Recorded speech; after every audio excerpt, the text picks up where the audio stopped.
Sveiki, mėlyje. Kaune bagažinių turgelis. Pažiūrėkit, kas čia darosi. Oras puikus, tai ir pirkėjų, ir pardavėjų. Kiek tik tai nori. O ir aš radau vieną daičiuką, vadinamas varikliukas senai Minoltai. Aišku, ar jis veikia, tai dar kitas klausimas, bet kai 3 eurai reikia pasibandyti, pasižiūrėti ir užsidėti. Jeigu veikia, tai prašau, visai vertas dėmesio daiktas.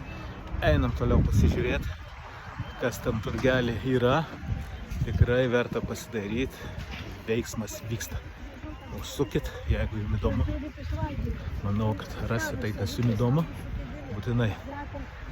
Iki kito karto. Tiesa, pasakykit, kokį dar galima Lietuvos turgelį, bagažinių turgelį aplankyti.